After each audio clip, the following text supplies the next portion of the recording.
This is fire. Hey guys, welcome back to the mirror table. I have a fun video for you guys today. This is so cool.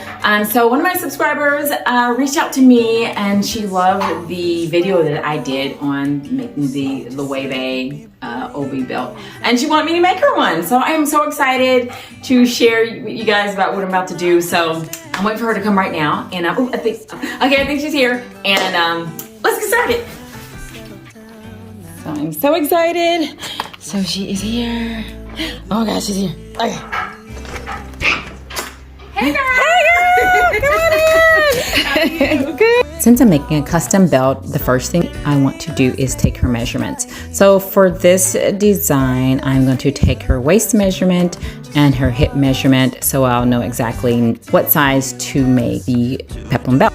Now, Sydney brought her own vintage jacket that she wanted me to use to make her peplum belt. So she's showing me all the different things about the jacket that she loves. So we're going over the different details that she likes, the buttons, the stitching, just anything that she would like to incorporate as a design detail on the belt.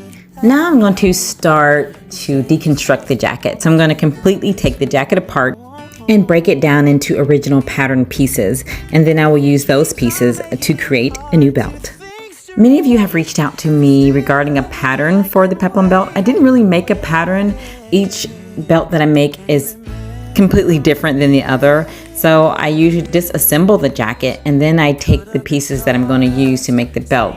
So the yoke of the jacket I usually use to make the peplum part, and then the bottom waistband or the collar, I use those two pieces to make the waistband of the peplum belt, and then all the other pieces like the cuff of the jacket and the pockets and things like that, I use that for design details. So each belt comes out as a one-of-a-kind piece depending on the style of the jacket, the size that the belt needs to be made, and all of the other design details that are incorporated from the use of the buttons and the cuffs and pockets and any other design details that you want to incorporate. So each belt is different, and you kind of have to make a pattern on a case-by-case basis. So I really do not have like a general pattern to hand out because I'm constantly making patterns based on the jacket style. Now I have taken the jacket completely apart, and these are all the pieces. So this is the collar. I sometimes use that part, and the lower band of the jacket, which is like the waistband of the jacket. I use those two parts to make the waistband of the peplum belt. This part here can go on the front, and then the bottom waistband of the jacket, I put that on the back sometimes to make it fully adjustable if you need to. I believe this piece is part of the sleeve. You can use that on the belt to make it bigger if you need to. These are the cuffs. I love to use the cuffs for design detail and also to fasten the belt and to make it adjustable as well. Now this is the yoke of the jacket, and I love to use that part as the peplum part. You just kind of turn it upside down and you get the little peplum shape.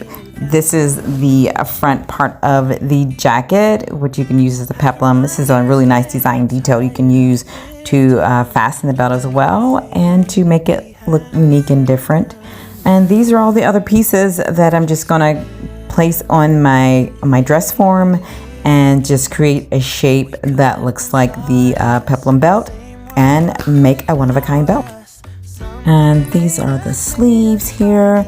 Also, look at the pocket. This jacket has really cool pockets. So if she wanted a pocket detail, I could put that on there, but I don't think that's something she asked for, but you certainly could put a pocket on the front of yours as well. So these are all the pieces, and you're just gonna play around with them to create the shape that you like and put all the details that from the jacket onto the belt and create something unique and different. So let's get started.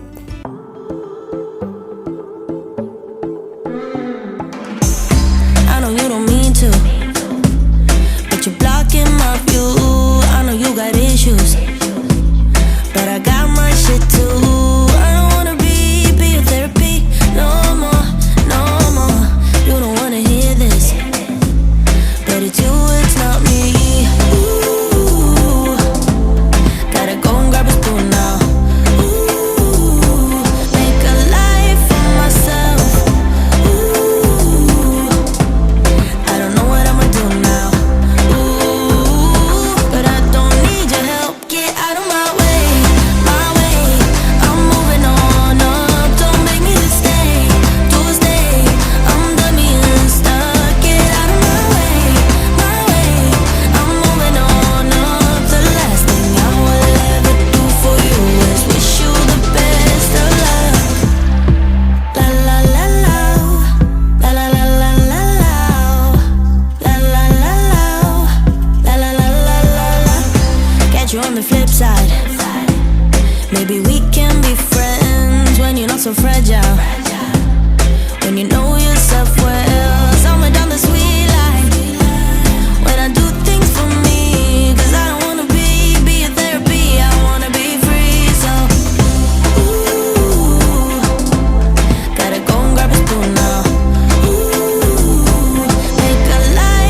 fire.